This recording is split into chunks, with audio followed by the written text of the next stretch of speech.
भरत जी का वन प्रस्थान, मार्ग में गुह और भरद्वाज जी से भेंट। श्री महादेव जी बोले, हे पार्वती, एक दिन मुनीश्वरों के सहित मंत्रियों से घिरे हुए भगवान वशिष्ठ जी देव सभा के सदृश राजधानी में आए। दूसरे ब्रह्मा जी के समान आसन पर विराजमान श्री वशिष्ठ जी ने भाई शत्रुघ्न के सहित भरत जी को बुलाकर आसन पर बिठाया। उन शत्रु दमन भरत जी से इस प्रकार देश कालोचित वाक्य में कहा, वत्स, तुम्हारे पिता के कथनानुसार आज हम तुम्हें राज्य पद पर अभिषिक्त करेंगे। हे पुरुष श्रेष्ठ, कैकेयी ने तुम्हारे लिए राजा दशरथ से राज्य मांगा था। राजा सत्यपरायण थे, इसलिए प्रतिज्ञा करने के कारण उन्होंने उसे दे दिया। अतः मुनिजनों द्वारा मंत्रोच्चारण पूर्वक आज तुम्हारा अभिषेक होना चाहिए। यह सुनकर भरत जी बोले, हे मुनिनाथ, राज्य से मेरा क्या प्रयोजन है? महाराज राम ही राजाधिराज हैं। हम तो उन्हीं के दास थे। कल प्रातः काल राम जी को लाने के लिए हम शीघ्र ही वन को जाएंगे। मैं, आप सब लोग और राक्षसी कैकेयी के सिवा अन्य सभी माताएं ये सभी वन को चलेंगे। मैं क्या करूं? मैं तो इस नाम मात्र की माता कैकेयी को अभी मार डालता, किंतु श्री रघुनाथ जी मुझे स्त्री हत्यारे को क्षमा न करेंगे। अतः कुछ भी हो, कल प्रातः काल होते ही आप लोग चलें या ना चलें, मैं तो शत्रुघ्न के सहित पैदल ही दंड कारण्य को जाऊंगा। हे मुनि, जिस प्रकार राम जी गए हैं उसी प्रकार जब तक रामचंद्र जी ना लौटेंगे तब तक मैं भी शत्रुघ्न के सहित वल्कल वस्त्र और जटाजूट धारण कर कंदमूल फल आदि का भोजन करूंगा और पृथ्वी पर शयन करूंगा। ऐसा निश्चय कर भरत जी मौन हो गए। तब सब लोग प्रसन्न होकर साधु साधु कहकर उनकी प्रशंसा करने लगे। तदनंतर प्रातः काल होने पर भरत जी के कूच करते समय हाथी और घोड़ों के सहित समस्त सैनिक सुमंत्र की प्रेरणा से उनके साथ चले। कौशल्या आदि महारानियां तथा वशिष्ठ आदि द्विजगण पृथ्वी को आच्छादन कर उनके आगे पीछे और इधर उधर यथा योग्य रीत से चलने लगे। इस प्रकार श्रृंगवीरपुर पहुंचने पर वह महान सेना शत्रुघ्न की प्रेरणा से गंगा तट पर जहां तहां ठहर गई। भरत का आगमन सुन गुह को ये शंका हुई कि भरत बड़ी सेना लेकर आए हैं, अतः ये राम के अनजान में उनका कोई अनिष्ट करने के लिए ना जाते हो। मुझे उनके पास जाकर उनका मर्म जानना चाहिए। यदि उनका भाव ठीक हो तब तो वे भले ही पार चले जाएंगे, नहीं तो इसके विपरीत उपाय करना पड़ेगा। अतः मेरी जाति वाले अस्त्र लेकर सावधानी से सब ओर देखते हुए चौकस रहे और सब नावों को खींचकर गंगा के बीच में खड़ी कर दे। इस प्रकार सबको आज्ञा दे गुह नाना प्रकार की बहुत सी भेंटें लेकर अपने बहुत से हथियार बंद जाति भाइयों के संग भरत जी के पास आया। वह उनके सामने सब सामग्री रखकर इधर उधर देखते हुए उसने देखा कि मेघश्याम भरत चीर वस्त्र और जटाजूट धारण किए छोटे भाई तथा मंत्रियों के साथ बैठे हैं। वे राम ही का स्मरण कर रहे हैं और राम नाम का ही जप कर रहे हैं। ये देखकर उसने पृथ्वी पर सिर रखकर भरत जी को प्रणाम किया और बोला, मैं गुह हूं।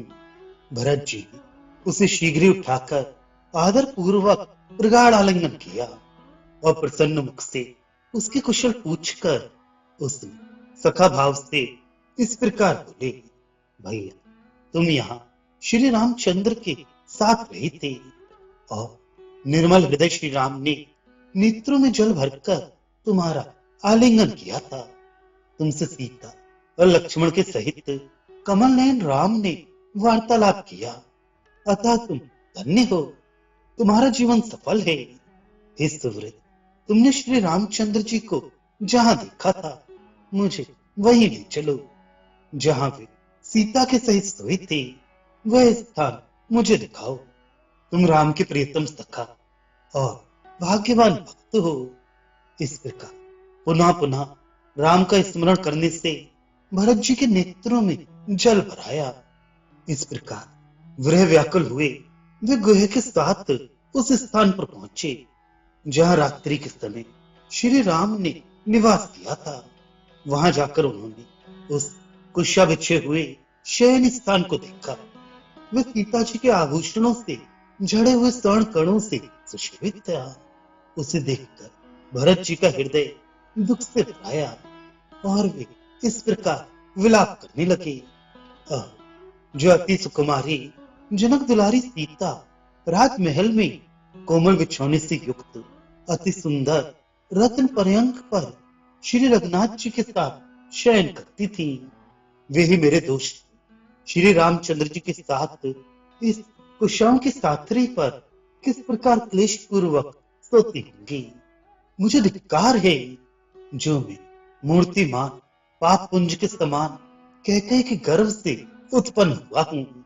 हाय, मेरे लिए ही परमात्मा राम को यह क्लेश उठाना पड़ा। आह, महात्मा लक्ष्मण का जन्म अत्यंत सफल है, जो भगवान राम के वन में रहते समय भी सदा प्रसन्न मन से उन्हीं का अनुसरण करते हैं। जो लोग राम के दास हैं उनके दासों का दास भी यदि मैं हो जाऊं तो मेरा जन्म सफल हो जाए, इसमें संदेह नहीं। यदि तुम्हें मालूम हो तो मुझे यह सब बताओ कि राम कहाँ हैं। वे जहां कहीं भी होंगे मैं उन्हें तुरंत लाने के लिए वहां जाऊंगा।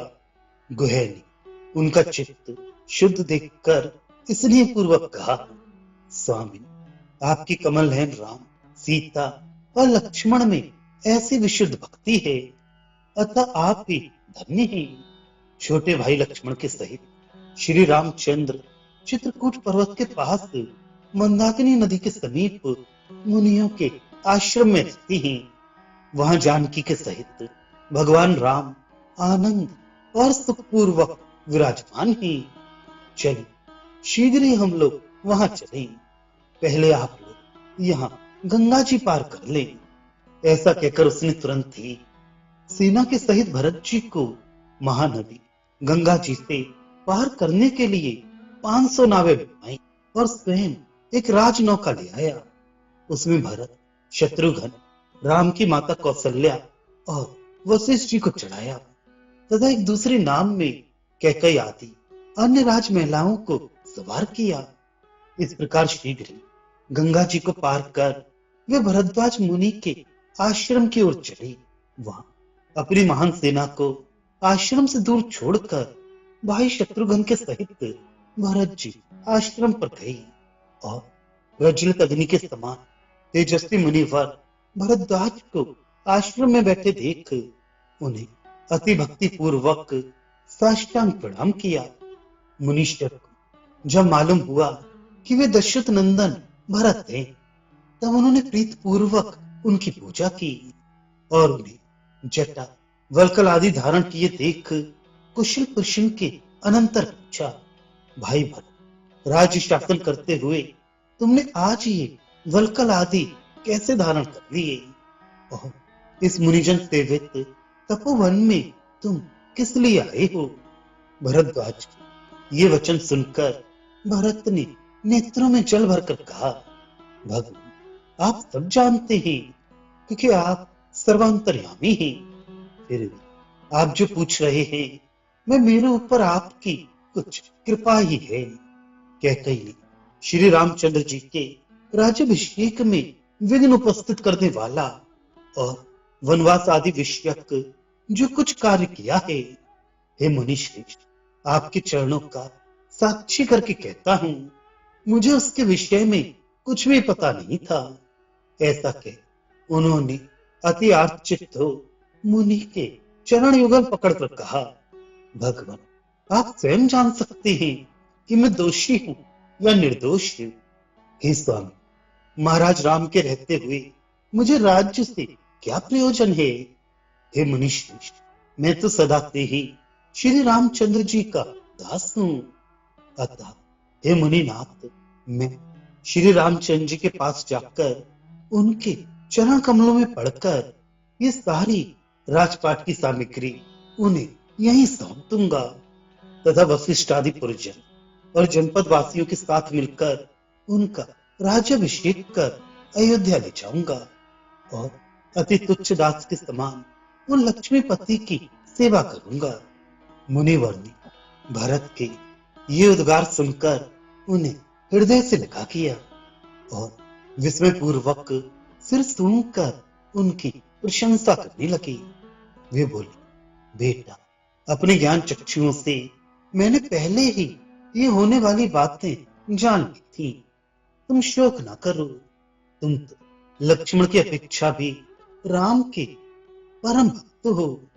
हे अनंत, मैं सेना के सहित तुम्हारा आतिथ्य सत्कार करना चाहता हूँ। आज सेना सहित तुम यहीं भोजन करो, कल राम के पास चलना। भरत जी ने कहा, आपकी जैसी आज्ञा होगी वही होगा। तब मुनिवर भरद्वाज आचमन कर मौन होकर यज्ञशाला में बैठे। वहां बैठकर उन कामप्रद मुनीश्वर ने समस्त कामनाओं को पूर्ण करने वाली कामधेनु का स्मरण किया। उस कामधेनु ने इच्छानुसार संपूर्ण अलौकिक भोग प्रस्तुत कर दिए। उसने सेना के सहित भरत जी के संपूर्ण मनोरथों को इस प्रकार पूर्ण किया जिससे वे समस्त सैनिक संतुष्ट हो गए। उन योगी राज ने शास्त्रानुकूल प्रथम वशिष्ठ जी की पूजा की और तदनंतर सेना के सहित भरत जी को तृप्त किया। इस प्रकार उस स्वर्ग सदृश आश्रम में एक दिन रहकर प्रातःकाल मुनिवर को प्रणाम कर उनकी आज्ञा ले भाई के साथ भरत जी रामचंद्र जी के पास चले। चित्रकूट के निकट पहुंचने पर उन्होंने सैनिकों को दूर खड़ा कर दिया और स्वयं राम दर्शन की लालसा से आगे थे। परंतु भरत जी शत्रुघ्न, सुमंत्र और गुह के साथ समस्त तपस्वियों के आश्रमों में खोजते खोजते फिर आए, किंतु उन्हें श्री रामचंद्र जी की कुटी कहीं ना मिली। तब उन्होंने ऋषि मंडली से पूछा, सीता और लक्ष्मण के सहित श्री रघुनाथ जी कहाँ रहते हैं? उन्होंने कहा, सामने वाले पर्वत के उस ओर श्री मंदाकिनी के उत्तरीय तट पर वनावली से सुशोभित राम की परम रमणीक एकांत कुटी है। वह फलयुक्त आम वृक्ष, पनस और कदली खंड, केले की क्यारियों से घिरी हुई है तथा उसके चारों ओर बहुत से चंपक, कचनार और नाग केसर के भी वृक्ष सुशोभित थे। मुनियों की इस प्रकार बतलाने पर भरत जी प्रसन्नता पूर्वक मंत्रियों को साथ ले सबसे आगे रघुनाथ जी के निवास स्थान को चले। आगे बढ़ने पर भाई के साथ भरत ने दूर ही से राम का मुनिजन सेवित अति सुंदर और भासमान सुंदर भवन देखा, जिसमें वृक्ष की शाखा पर वल्कल वस्त्र और मृग चर्म टंगे हुए थे। श्री रामचंद्र जी के वास करने के कारण जो परम रमणीक था।